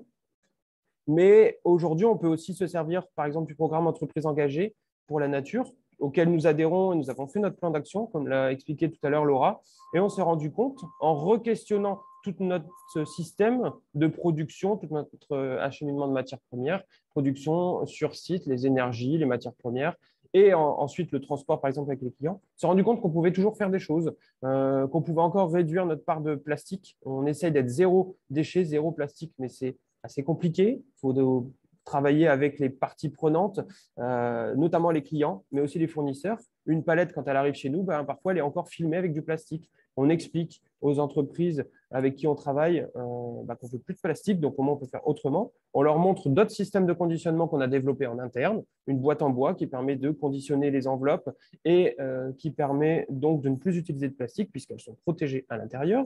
On a aussi d'autres systèmes, mais tout ça, ça se fait au fur et à mesure. Quand vous prenez une enveloppe, vous avez une petite fenêtre transparente qui est incorporée sur l'enveloppe. C'est pour permettre en fait, d'insérer un courrier où il y a directement l'adresse dessus. Il faut savoir qu'il y a 40 ans, c'était du papier qui était traité sous pression et température particulière, papier cristal, pour le rendre transparent. Le lobby du plastique est arrivé. On est passé en fenêtre plastique. La Poste a dû changer tout son système. Et aujourd'hui, on se rend compte que le plastique, ce n'est pas si fantastique que ça. Donc, on revient à l'inverse, mais il faut travailler, sensibiliser pour ne plus avoir cette fenêtre en plastique, mais plutôt en papier cristal. Se dire qu'on peut aussi passer sur du papier craft et non pas du papier blanc qui utilise différents produits chimiques, notamment du chlore, pour le blanchir. C'est tout un travail qui se fait au fur et à mesure, mais ça peut très bien se faire dans toutes les entreprises en se basant sur un label, un programme. Le label Biodiversity Progress pourra permettre aussi de re-questionner toute l'activité de l'entreprise pour se dire vis-à-vis de la biodiversité, quel est mon impact eau, énergie ou espace extérieur en faisant un bilan de nos pratiques d'entretien ou de l'inventaire. C'est ce qu'on fait aujourd'hui, nous, chez nous, ou avec différentes entreprises via le bureau d'études ouvertes. Moi, je suis plus particulièrement en charge de la partie biodiversité, c'est-à-dire que tout ce qu'on a développé chez nous, je le transmets à d'autres entreprises en allant faire un bilan et en les aidant dans la mise en œuvre d'actions ou en les aidant à réaliser un label potentiellement. Il y a plein de dispositifs qui peuvent permettre d'aider. Parfois, on ne sait pas forcément par où commencer. Il y a plein de choses à faire, mais poser le bilan et engager du coup un plan d'action permet de se dire à court, moyen, long terme, qu'est-ce que je fais, quelles sont les priorités. Donc, ces différents labels et programmes peuvent vous aider à faire tout ça. Voilà. Je ne vais pas forcément trop m'étaler, parce que sinon, je pourrais en parler encore pendant 2 heures. C'est la durée d'une visite de notre entreprise Pocheco. N'hésitez pas à nous contacter. Vous avez mes coordonnées en bas de la slide pour venir visiter notre entreprise et voir que c'est possible et que vous aussi, à votre échelle, vous pouvez engager cette transition écologique. Voilà. Je vais plutôt laisser la place aux questions pour la suite. Et je remercie Mickaël encore une fois de nous avoir permis de présenter ça. Avec grand plaisir. Merci beaucoup à vous, Julien, parce que c'est vraiment, je pense, extrêmement alors déjà intéressant et inspirant aussi pour beaucoup de nos participants. Parce qu'on voit bien là aujourd'hui que tout ce que vous avez réalisé, l'ampleur des chantiers, vous êtes vraiment allé chercher en fait dans le détail de toutes vos activités, tout ce qui toutes les sources d'impact et toutes les actions que vous avez pu développer pour travailler sur ces impacts. Et puis en plus rajouter des choses volontaires sur le site. Donc c'est extrêmement complet, encore une fois extrêmement inspirant. Pour celles et ceux qui ne l'ont pas vu, vous pouvez aussi avoir un autre bel exemple des actions de Pocheco dans le film Demain, le film de Cyril Dion et Mélanie Laurent, où on voit justement Emmanuel Druon qui présente Pocheco, ses activités. Donc c'était il y a quelques années maintenant, hein, donc il y a eu d'autres choses développées depuis, mais en tout cas, je vous recommande déjà ce film parce que il est très bien fait si vous ne l'avez pas vu. Et puis en particulier la partie sur Pocheco. Et si vous l'avez déjà vu, n'hésitez pas à le revisionner. Vous retrouverez une petite touche supplémentaire d'inspiration. Voilà. Et encore un grand merci, Julien. Je complète juste, Mickaël, sur les ressources, si vous voulez en apprendre plus sur ce qu'on a fait. Emmanuel Druon a écrit plusieurs livres sur la démarche de Pocheco, sur l'économie, tout ce qui a été fait depuis 25 ans. Donc, il y a 3 livres et on a un 4e livre qui a été écrit par notre collègue Édouard Sellier et qui est sorti l'année dernière sur comment engager son entreprise dans la transition, chacun à notre échelle, que ce soit en tant que particulier ou collègue dans une entreprise qui pourrait elle aussi faire des choses. Donc, voilà, vous avez 4 livres qui permettent aussi de vous donner plein d'infos, de vous donner aussi encore plus envie de s'engager dans cette transition. Donc, vous les retrouverez sur notre site internet pocheco.com pour voilà, si vous souhaitez les acheter ou les consulter.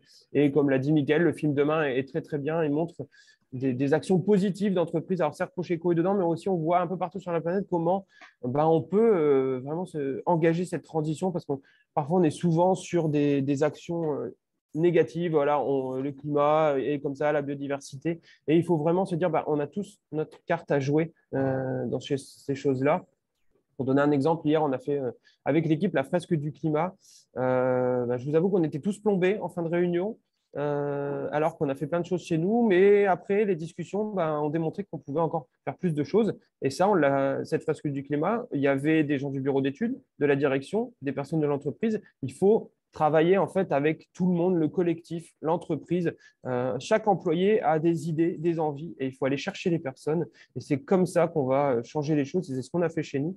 Et on démontre aujourd'hui que c'est possible, mais il faut engager le collectif. Il ne faut pas rester aux états-majors des entreprises. Voilà, c'était un petit point que je voulais mettre en avant, mais pour moi, c'est important d'engager cette mobilisation collective dans le cadre de la transition écologique. Tout à fait. Merci beaucoup, Julien. C'est super intéressant. Et c'est vrai que les fresques, c'est un bon outil pour sensibiliser en interne et puis faire monter en connaissance et en compétence tout le monde. Et comme le disait Julien, même quand on connaît déjà le sujet, on pense être bien calé, mais on a toujours des choses à apprendre et on a toujours des endroits où on est surpris et on s'aperçoit qu'on a encore plus de choses à faire. Donc la fresque du climat, c'est indispensable. Nous, on l'a faite il n'y a pas longtemps aussi dans l'équipe Lucie. Il y a la fresque de la biodiversité aussi qui existe. Nous, on ne l'a pas encore faite, mais c'est prévu. Et dans nos consultants et référencés experts, on a des gens qui animent la fresque de la biodiversité. Donc, ça peut être vraiment un bon outil ça, pour diffuser, déployer en interne et sensibiliser. Et puis avoir un éclairage très important pour, à partir de ces connaissances, pouvoir justement agir.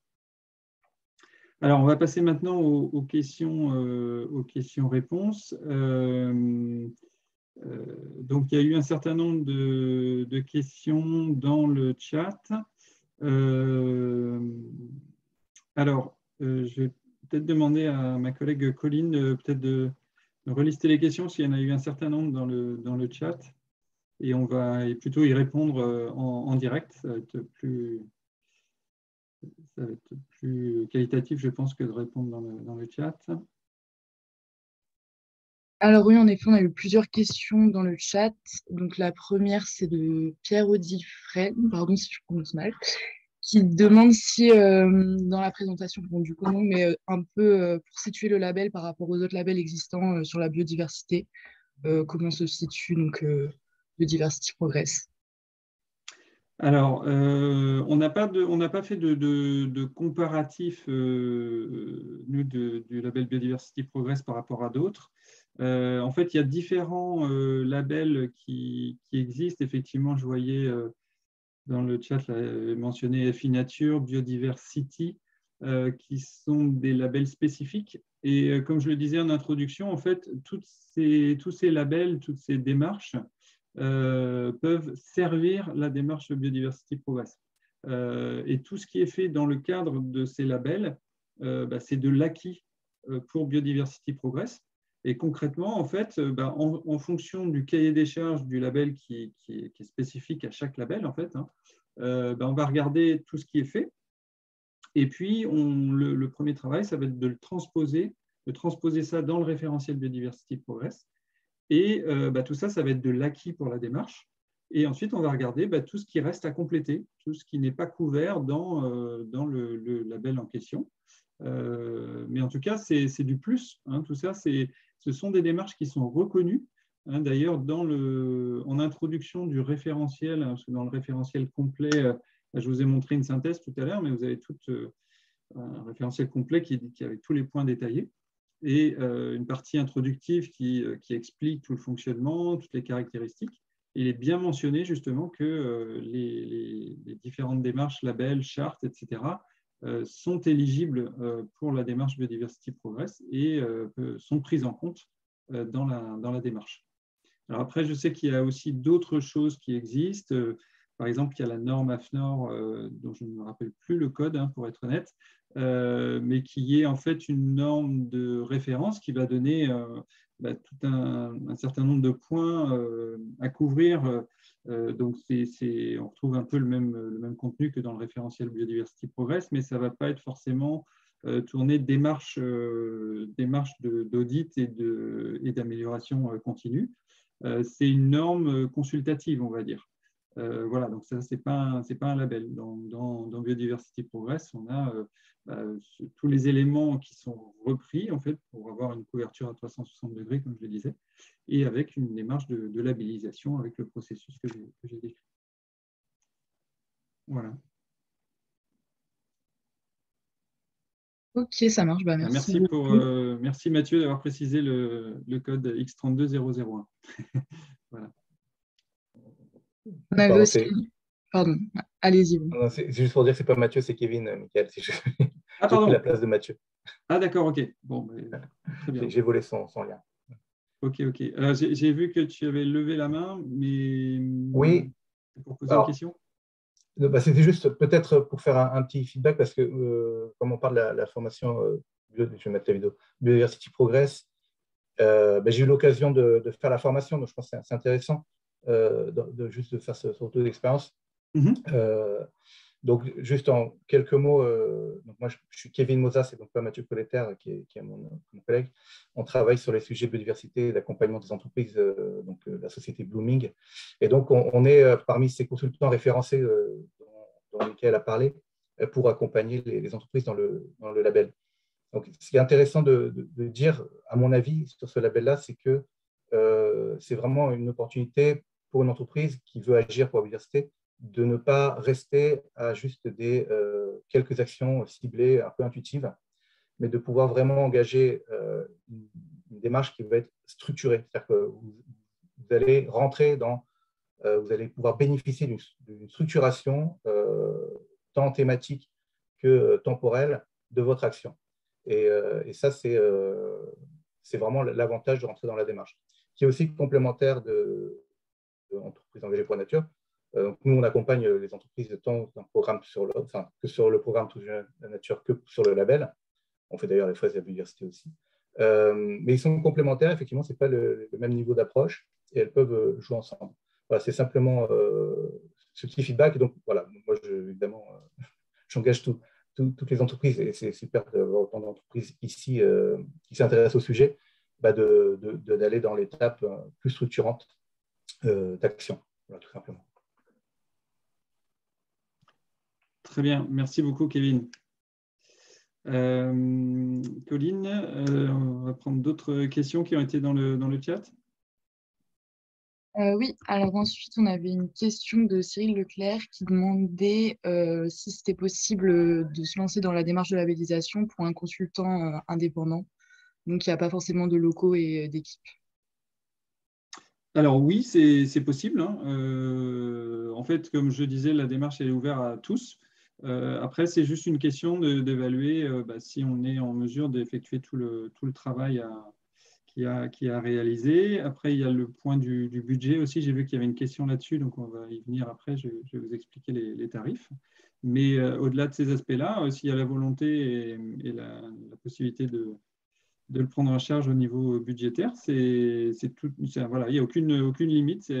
On a tous, de par nos activités, quelles qu'elles soient, des impacts et on est dépendant aussi de la biodiversité. Et tout ce que l'on fait dans notre activité, quelle qu'elle soit, eh bien, on peut la faire reconnaître par un label et puis rentrer dans une démarche d'amélioration continue. Donc, il n'y a pas de blocage. Ok, super. Et puis en plus, alors après, en tant que consultant, tout dépend de l'activité, mais par exemple, pour un consultant qui est référencé, ça permet de boucler la boucle en montrant l'exemple, c'est-à-dire en s'appliquant la démarche à soi-même et en montrant l'exemple. Ok, dans le même style, on avait aussi une question d'Emilia qui demandait justement si la démarche elle n'était pas trop lourde pour une PME et quel est le coût moyen pour une PME d'environ une centaine de salariés. D'accord. Alors, la démarche, alors lourde, en tout cas, elle est, comme vous l'avez vu, hein, elle est conséquente. Donc, il y a du travail à réaliser, hein, donc ça demande beaucoup de travail. Donc, il faut être capable effectivement d'assumer la charge de travail que ça représente. C'est un petit peu difficile d'évaluer la charge de travail, mais vous avez vu, il y a les 33 principes d'action à couvrir. Je pense qu'il faut, au-delà des principes d'action, tout le travail contextuel qu'il y a à faire, ça demande du temps. Et pour les principes d'action, il faut compter à minima 2 heures, voire une demi-journée peut-être par principe d'action pour arriver à couvrir tous les aspects. À mon avis, ça c'est le minimum pour pouvoir faire un travail pour couvrir tous les points du référentiel. Donc, il y a quand même un travail conséquent à faire. Une bonne solution hein, pour mieux évaluer le travail, c'est peut-être d'abord de suivre la formation Biodiversity Progress, où là, on se rend vraiment compte, en rentrant dans le détail, en testant la démarche, en la mettant en application sur des cas pratiques, de voir ce que ça représente et si on est en mesure de l'effectuer. Ça peut être un bon moyen pour prendre la décision. Ce que je vais faire du coup, c'est que je vais enchaîner sur les tarifs. Comme ça va me permettre de répondre à la question qui a dû être posée plusieurs fois, je crois. Alors déjà, sur ce support-là, vous aurez les différents points de contact à l'agence Lucie et puis aussi chez Bureau Veritas. Il y a une personne de contact, qui est Yann-Olivier de Jouvencourt, qui n'a pas pu être là aujourd'hui avec nous. Et au niveau de l'agence Lucie, on est réparti par région. Donc, vous avez le détail des régions. Moi, par exemple, je suis sur le Grand Ouest et les DORMCOM. Et puis, j'ai mes deux autres collègues, Pauline et Adèle, qui couvrent aussi les autres régions. Donc, voilà, vous avez nos contacts complets. Et puis, en ce qui concerne les tarifs, ça se passe de la façon suivante. Nous, l'agence Lucie, on va facturer la formation et puis une redevance annuelle sur le label. Donc, la formation, ça coûte 850 € pour la journée et demie. C'est pris en charge par les OPCO. Enfin, vous pouvez vérifier sur la base du programme de formation si votre OPCO le prend en charge en totalité ou en partie. Et puis, la redevance, c'est un barème, donc c'est 0,01% du chiffre d'affaires ou de votre budget de fonctionnement en fonction du type d'organisation. Donc, c'est un 10 000e, avec un niveau plancher à 1 000 € et un plafond à 6 000 €. Donc, en clair, jusqu'à 10 millions d'euros de chiffre d'affaires, vous êtes à 1 000 € par an de redevance. Et jusqu'à 60 millions d'euros de chiffre d'affaires, vous êtes à partir de 60 millions d'euros, pardon, je vais y arriver, vous êtes plafonné à 6 000 € par an de redevance. Et entre les deux, c'est 0,01% qui s'applique. Et puis après, vous avez les audits sur site qui vous sont facturés directement par Bureau Veritas. Alors là, vous avez un montant qui est à l'écran. C'est très important de ne pas oublier ce qu'il y a avant, c'est-à-dire à partir de 5 500, c'est vraiment le coût minimum, on va dire, pour l'audit initial et l'audit de suivi à 18 mois, pour vraiment une toute petite structure, vraiment une TPE avec une activité très simple. Par exemple de service.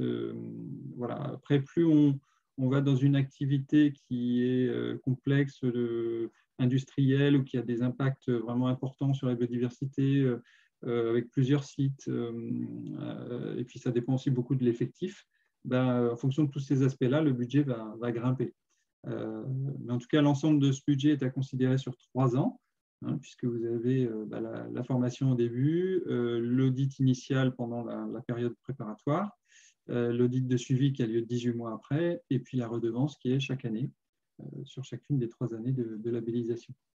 Et puis, donc ça, c'est le coût de la labellisation. Et puis, si vous faites accompagner par un consultant expert, eh bien, il y a le coût d'accompagnement par le consultant qui est à rajouter et qui est chiffré directement par le consultant en fonction de vos besoins. Donc voilà pour la partie tarif. Et je crois qu'il y a d'autres questions également. On va essayer de ne pas trop déborder sur le timing, même si on a même débordé un petit peu sur les parties présentation, mais on va essayer quand même de répondre aux questions. Oui, tout à fait. On a aussi une question pour savoir combien d'entreprises sont déjà labellisées Biodiversity Progress.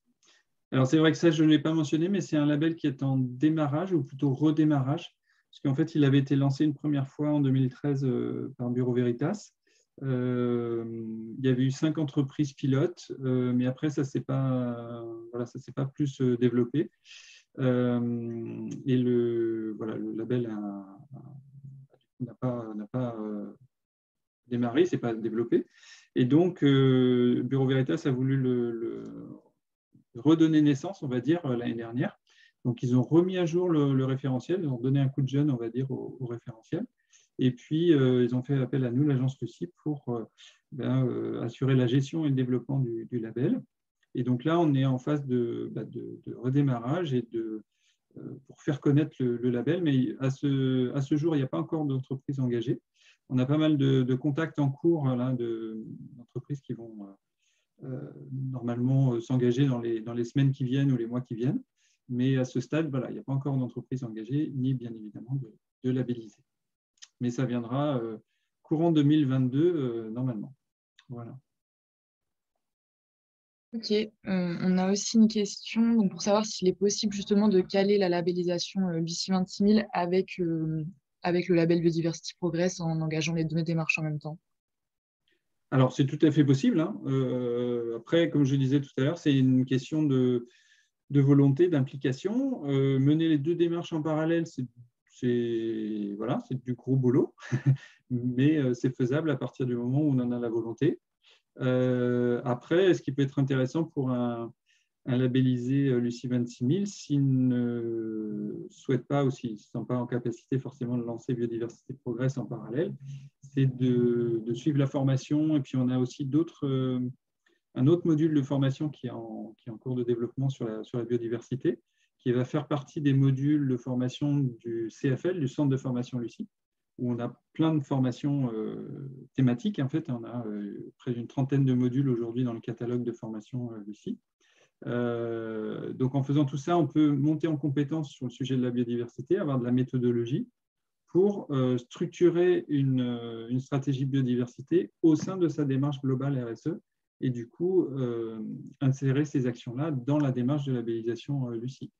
Mais sinon, c'est à partir du moment, je répète, où il y a la volonté et l'implication et le temps et le budget nécessaires, il n'y a pas de limite pour pouvoir mener les deux démarches en parallèle.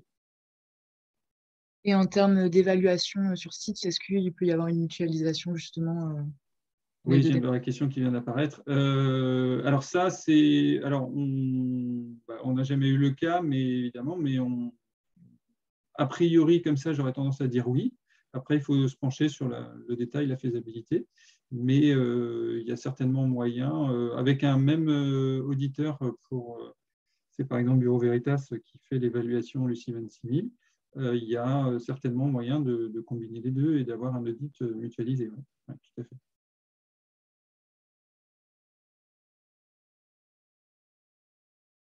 Ok, alors ensuite, on a des questions plus en lien avec la formation, à savoir, est-ce qu'elle est obligatoire? Et il y avait une autre question aussi. Est-ce que la formation s'adresse aussi aux indépendants qui veulent proposer à leurs clients l'accompagnement à la certification de la part de Philippe?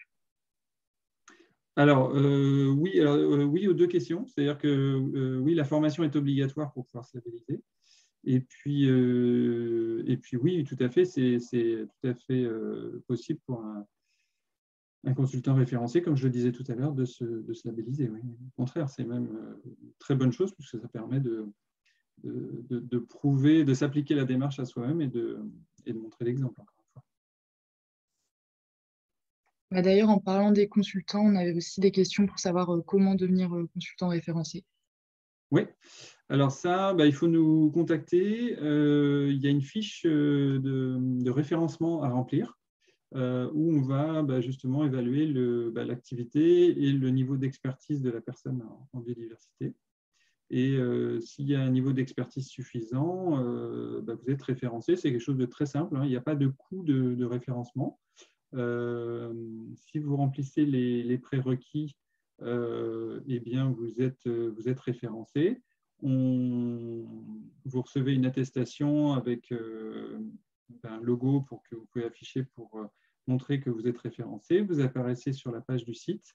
Hein, vous avez le lien sur le slide dédié du support de présentation. Et ensuite, eh bien, soit les entreprises vous contactent directement quand elles mènent la démarche de labellisation pour être accompagnées, ou bien si les entreprises nous sollicitent, eh bien, on renvoie l'entreprise vers nos consultants référencés pour prise de contact. Voilà. Donc, il n'y a pas de… voilà. À partir du moment où vous remplissez les prérequis, le référencement se fait de façon très, très simple et rapide. Si je peux juste faire une petite précision sur la formation par rapport à ce que disait Mickaël. Donc, la formation est ouverte à tous. Après, c'est vrai qu'à l'origine, elle a été vraiment construite pour permettre aux entreprises d'avoir les clés du référentiel et les clés des différentes étapes de comment rédiger, les engagements, etc. Donc, à la base, plutôt construite pour les entreprises qui souhaitent se faire labelliser. Mais bien sûr, elle est ouverte à tous, que ce soit aux entreprises qui souhaitent juste en savoir plus sur la biodiversité ou aux consultants qui souhaitent devenir consultants experts. Oui, tout à fait. Merci beaucoup, Flora.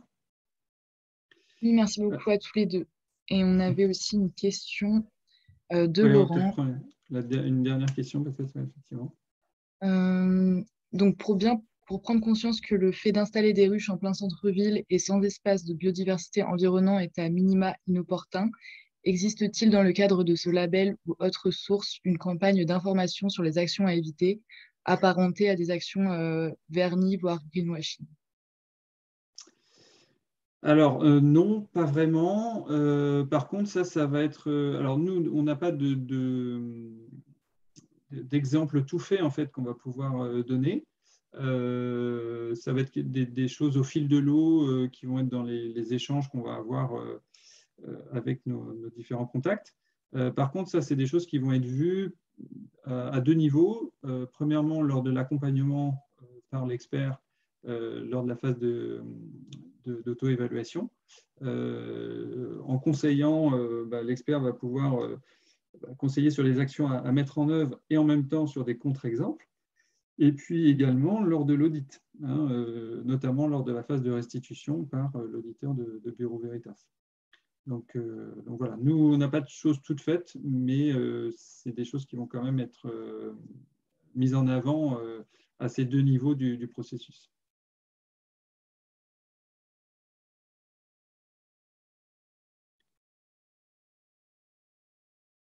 Voilà, est-ce qu'on a répondu à toutes les questions, Colline, ou est-ce qu'il Oui, en je reste? pense qu'on a fait le tour de toutes les questions. Oui. Ok. Bon, en tout cas, voilà, s'il en reste, on pourra y répondre séparément. Mais de toute façon, n'hésitez pas à nous contacter individuellement. Hein. Encore une fois, je vais vous faire suivre à toutes et à tous le support de présentation et puis le replay de cette causerie. Et comme ça, vous aurez toutes les infos. Et puis, n'hésitez pas à nous contacter pour des questions complémentaires. Voilà. Écoutez, merci beaucoup pour votre participation aujourd'hui.